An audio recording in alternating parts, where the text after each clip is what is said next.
Hello everyone, আসসালামু আলাইকুম। আপনারা কেমন আছেন? আশা করি সবাই ভালো আছেন। আজকে আমাদের ইফতার মাহফিলে আমরা আয়োজন করছি বিরিয়ানি, আর আমাদের এই বিরিয়ানিটা জন্য আমরা বাবুচি সিলেক্ট করছি। আমাদের বাবুচির নাম হচ্ছে বরকত বাবুচি। এখন আমি আপনাদেরকে দেখাবো আমাদের বিরিয়ানিটার তৈরি করার প্রসেস। প্রথমে যা করব তা হচ্ছে আমাদের মাংসগুলা কুটে নিয়েছি। আমরা কুটে নেওয়ার পর তার পরবর্তী সময় যেটা পাচ্ছে সেটা নিয়ে আমরা চুলাটা তৈরি করে নিয়েছি। এরপর আমরা দিয়ে দিব মাংসের জন্য তেল। এখানে আমরা তেল সিলেক্ট করছি 5 লিটার। এবার আমরা দিয়ে দিব তেলের সাথে ঘি দেওয়ার পর আমরা দিয়ে দিব কুচি কুচি পেঁয়াজ। আমরা কিছুক্ষণ অপেক্ষা করব পেঁয়াজগুলো ভালোভাবে রেডি হওয়ার জন্য। ভালোভাবে রেডি হয়ে যাওয়ার পর আমরা এখানে দিয়ে দিব মশলা আর কেওড়া জলসহ আর ইত্যাদি। এগুলো দিয়ে দেওয়ার পর আমরা কিছুক্ষণ নেড়ে নেওয়ার পর এখানে পানি দিয়ে দিব সামান্য। পানি দেওয়ার পর আমরা আরও কিছুক্ষণ অপেক্ষা করব সেটা তৈরি হওয়ার জন্য। তারপর আমরা দিয়ে দিব হচ্ছে যে দই, যে দইটা আমাদের বাজার থেকে আনা হয়েছে। দইটা এখানে মিক্স হওয়া পর্যন্ত আমাদের নাড়তে হবে। নাড়ার পর আমরা দিয়ে দিব স্বাদ মতো লবণ। আমরা লবণ দেওয়া হয়েছে। লবণ দিয়ে দেওয়ার পর আমরা এখানে হালকা পানি দিয়ে কিছুক্ষণ নাড়াচাড়া করা হবে। নাড়াচাড়া করার পর আমরা দিয়ে দিব কাঁচামরিচ। কাঁচামরিচ দেওয়ার পর আমরা সাধারণত এই বিরিয়ানিতে আনারস ইউজ করা হয়। আমাদের আনারসটা আনতে একটু দেরি হওয়াতে আমরা এটাতে কেটে নিতে পারি না। এবার হচ্ছে আমাদের আনারসগুলো কেটে এখানে মিক্স করে দেওয়া হয়েছে। তো আমি একটু এক্সট্রা অর্ডিনারি করে একটু দিলাম আর কি। বুঝুনই তো, একটু অর্ডিনারি না করলে হয় না।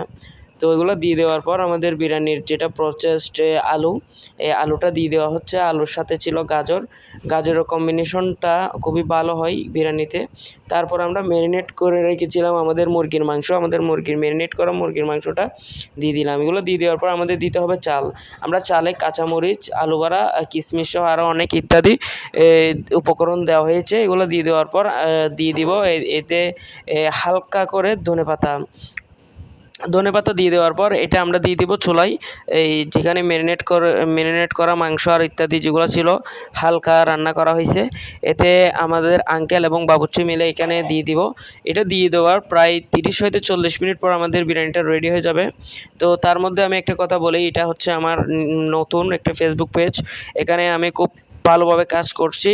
আশা করি আপনাদের সাপোর্ট পাবো। আমাদের বেশিরভাগ ভিডিও বিরিয়ানির এবং আরও খাবারের ইত্যাদি হবে। আমি শুধু ফুড ব্লগ করব তেমন না, আমি আরও অন্যান্য ভিডিও করব ইনশাল্লাহ। অবশ্যই আপনারা আমাকে সাপোর্ট করবেন আর আমার ভিডিওগুলোকে লাইক কমেন্ট শেয়ার করে পৌঁছাই দিবেন অনেক দূরে। তো ছোটো ভাই হিসাবে, আর আমার যদি কোনো ভুল হয় অবশ্যই আমাকে ক্ষমার দৃষ্টিতে দেখবেন। তো কথা বলতে বলতে আমাদের বিরিয়ানিটা রেডি হয়ে গেল। তো বিরিয়ানিটা রেডি হওয়ার পর আমরা রেখে দিব এটা সাইডে রাখার পর এখানে আমরা কিছু রাখড়ি দিয়ে দিব। কিছু রাখড়ি দিয়ে দেওয়ার আশেপাশে কিছু রাখড়ি দিয়ে দিব গরম গরম, যাতে আমাদের বিরিয়ানিটা রেডি হয়ে যায়। আর সাথে সাথে কথা বলতে বলতে আমাদের বিরিয়ানিটা রেডি হয়ে গেছে, আর আমরা এই বিরিয়ানিটা ইফতারের জন্য রেডি করতেছি। আজকের ভিডিও এতটুকুই। ধন্যবাদ।